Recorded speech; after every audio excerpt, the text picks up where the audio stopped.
Welcome to Good Morning Transfers. All this and much more to discuss over the next hour with our reporter Michael Bridge and our guest this morning, former Bournemouth and now Wycombe defender Steve Cook. Welcome. Right, Miles Lewis-Skelly's future at Arsenal, that's been a topic of conversation over the last 24 hours. Chelsea have made an inquiry about signing him. However, latest reports indicate the midfielder wants to stay at the Emirates. Now, Manchester United are also interested in the 19-year-old, and our Manchester United reporter Daniel Carn is in Dublin for their friendly against Leeds. That's later tonight, and you can see joining us live now. So look, I guess what's the latest from Manchester United perspective in terms of Lewis-Skelly, Dan? Are staying out ahead of their next pre-season game at Leeds. To answer your question, though, in terms of their interest in Miles Lewis-Skelly, I think there was a lot more fuel behind their interest, much more in March when we first reported how he was on that list of options looking at left-back. And let's not forget, Manchester United are also looking for a potential midfielder, which Miles Lewis-Skelly showed at the end of last season in the Champions League final that he is more than capable of playing in that position as well. But when we reported their interest in March, Lewis-Skelly wasn't necessarily as involved as he was come the end of the season. I think that's maybe why Manchester United probably had a bit more optimism looking at him this summer. As far as I know, I think that is all it is for now, is just interest. They are very much aware of him. And I think if his situation changes at Arsenal and it comes at a fee that they think works for them, maybe it's something they will pursue. But for now, I very much think Lewis Hall, although he seems unattainable at Newcastle at the moment, Newcastle adamant he is not for sale. I feel like he is their number one target in that position. But left back, undoubtedly, Hayley, is somewhere they have to strengthen in this window. Those at the club have suggested to me that long term they do see Patrick Dorgu playing left back, but that needs a lot of development in terms of one-on-one defending, maybe back post defending as well, having come as a wing back. So that could be something we see in the future, but it's quite a lot to ask of him to really deputise for Luke Shaw this season with the increase in games and really needing to manage Luke Shaw's fitness at the age he's at and where he's at in his career as well. So left back is definitely something to look out for come in the next few weeks before the deadline. But I feel like Miles Lewis-Skelly for now is just interest from the Manchester United perspective. And you're obviously in Dublin because there's the game tonight for United taking on Leeds. And actually, we might see Marcus Rashford in a Manchester United shirt for the first time in 20 months. But there is still uncertainty about his future, isn't there, really? Yeah, there is. I think right now we can say, Hayley, that what is looking most likely, I have to say, is Marcus Rashford past the deadline. We'd expect him to see in a Manchester United shirt, but there is still a small chance that he could leave the club come that deadline. And look, at the moment, Manchester United haven't had enough interest where they've been entertaining any offers for the England winger. As you mentioned, we've not seen him in a Manchester United shirt for 20 months. He's played for two other clubs in that time, at Aston Villa and Barcelona. And look, we know that he is now another option for Michael Carrick to use and utilise at left wing or through the middle, where Manchester United were looking this summer in those positions as well. So Marcus Rashford does solve that conundrum, and they do get a player who has scored 87 Premier League goals, who is only a few goals away from breaking into their top 10 all-time goal scorers for the club as well. It wasn't too long ago their record goal scorer, Wayne Rooney, tipped him to even beat his record. So if they can get that Marcus Rashford back, the one we saw post-World Cup in 2022, then they have a great utility player who can really make an impact this season.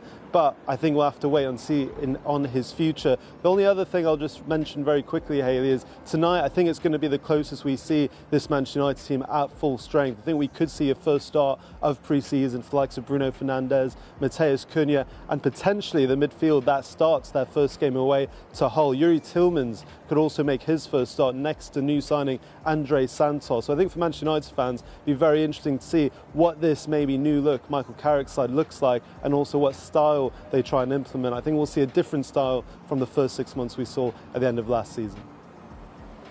Dan, thank you very much indeed.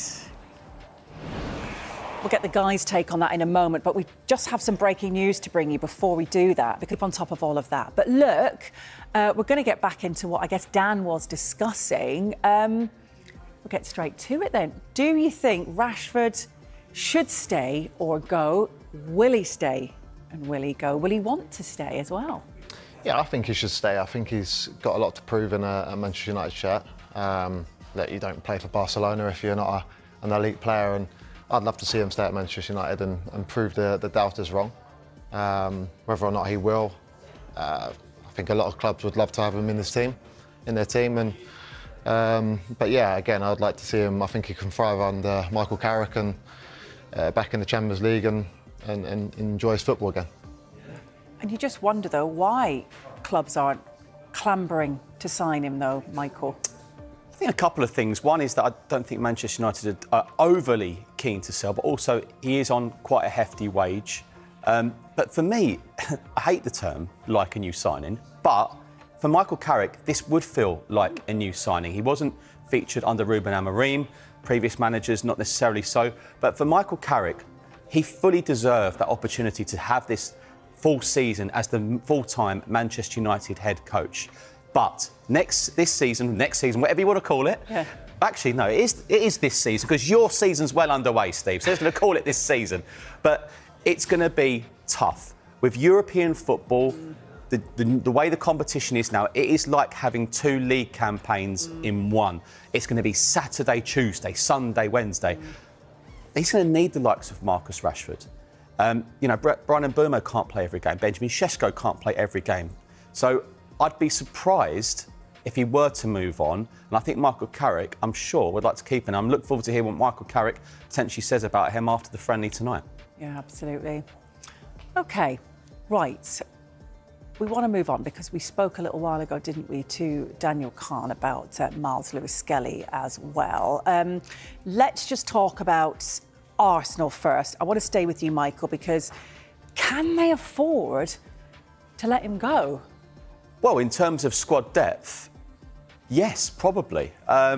Look, he did start in the Champions League final a few months ago, and it would be interesting to see whether he would like to have a new opportunity. He's been at Arsenal since he was 8 years of age. But we've looked at Manchester United, we've looked at Liverpool about the squad depth. I look at that, and I look now, and I think Arsenal, have all the top clubs, they are probably the most ready if the season kicked off tomorrow. I mean, you look at Bruno Guimaraes there, alongside Declan Rice. That, for me, is formidable. Absolutely formidable. I don't know what you think about, but in terms of that midfield, and then you've got Martin Odegaard, Eberechi Eze, Max Dowman. What a big season it's going to be for him. Saka Madueke, that's sorted.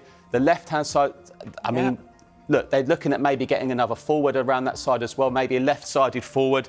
They look well-stocked in defence. Maybe one more defender because of the injuries they've got. Of course, there was a little linking with Christian Romero to Arsenal the other day. I mean, goodness me, don't get me started on that one. But that looks very well stocked for me. Again, the numbers, they're an unbelievable spot. I think for Lewis-Skelly, I'll be looking and how am I going to get in that team? 19 years old, I think he'll want to be playing more this year. But again, it's his club. Will he back himself to get into the team? Eventually, no doubt. But yeah, I think it's a big season ahead for him. He'll want to play more regular. Hello, Manchester United fan. Welcome to the MUFC transfer updates. Manchester United are making headlines once again. We've covered some exciting news on Wednesday, August 12th. We see what Sky Sports said in their report. What do you guys understand from this Sky Sports news?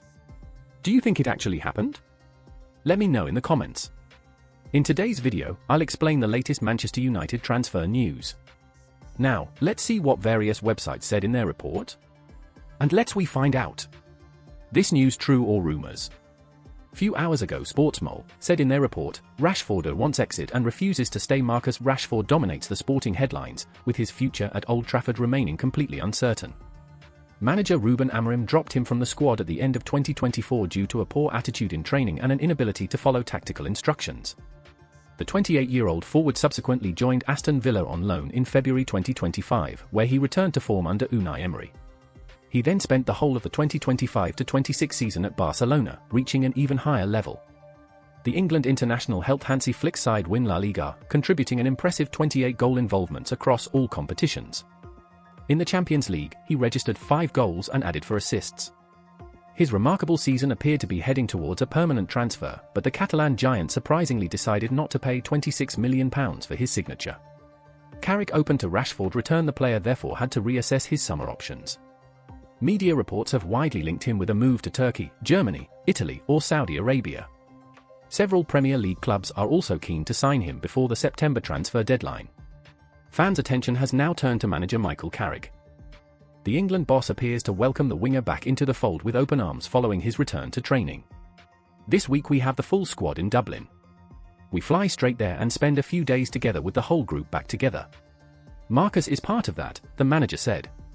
There is a strong chance the player could be fully reintegrated. That chance has grown further with the allocation of the number 14 shirt, a move that carries significant symbolic weight in terms of trust. The winger could solve the problematic left flank or offer an attacking alternative to Benjamin Sesko through the middle. The England star could feature against newly promoted Hull City on the opening Saturday of the new Premier League season, which begins on the 22nd of August. However, until the transfer window closes at the start of next month, the player's future will remain unclear.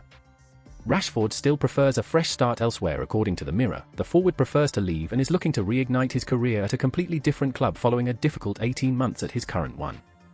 The report states there is believed to be significant bad blood between him and his parent club. He knows he still has time this summer to negotiate a suitable move elsewhere. His current contract expires in 2028, giving him two options. He could let the deal run down and leave for free, or use the upcoming season to attract attention in the hope of securing his dream move in 2027. Time will tell whether he leaves his parent club for good or attempts to rediscover his once electric form under a new manager, despite clearly favouring the exit route mentioned above. Few hours ago, Football 365 said in their report, Man United in good position to sign Everton star after Romano reveals a decision made. According to reports, Manchester United are now well placed to beat others in the race to sign Everton standout Iliman Ndiaye. Andre Santos and Yuri Tielemans are currently Man United's most notable signings in this window, and they remain in the market for more additions. It has been widely reported that the Red Devils are keen to sign a third new midfielder and a new left-back in the coming weeks, but it has also been suggested that they could also bring in an attacker. This is less likely, with Marcus Rashford looking set to remain at Man United after his loan spell at FC Barcelona, but another signing should not be ruled out under certain conditions. And Ndiaye is among those linked with a move to Man United after the Everton star has sparkled in the Premier League over the past couple of seasons. Ndiaye has been heavily linked with an exit in this window, and Football Insider are reporting that he agreed personal terms with Saudi Pro League side Al Hilal earlier this summer. However, Al Hilal are yet to seal a deal because they have not settled on terms with Everton, and Man United are reportedly well placed to hijack the deal. Man United are in a good position to get a deal done. Former Man U chief scout Mick Brown has explained why he would not rule out the Red Devils or another club eventually winning the race to sign Ndiaye this summer. I certainly wouldn't rule out a Premier League club coming in for him, Brown told Football Insider. It looks like Ndiaye is keen to move on, that Saudi move has turned his head, and he's no longer set on staying at Everton even though they obviously want to keep him. If that move to Al Hilal can't be agreed, then there are a number of clubs who would be prepared to swoop in and get a deal done instead. Man United are one club who have been long-term admirers of his. We know Michael Carrick wants to bring in a winger, so they could make a move if he is available. They'd be in a good position to get a deal done because they've been tracking him for a while. They know his pros and cons and where he would fit in their side. A lot will depend on whether a deal can be agreed with Everton, or whether he makes that move to Saudi Arabia, but I wouldn't rule it out. Shortly after, Fabrizio Romano confirmed that Ndiaye has now officially said no to joining the Saudi Pro League. Romano said on X, "Understand Iliman Ndiaye has decided not to proceed with Al Hilal deal, he wants to stay in Premier League. No to Saudi Arabia move despite big money on the table, Everton winger wants to continue in Premier League, decision made." Among these players, which is your most favourites? Let me know in the comments which one you all would like to see at Manchester United. And please tell us in your mind which player confirmed to be a join Man United. Drop your predictions in the comments below. Don't forget to smash that like button and subscribe for the fastest Premier League transfer updates. See you in the next video.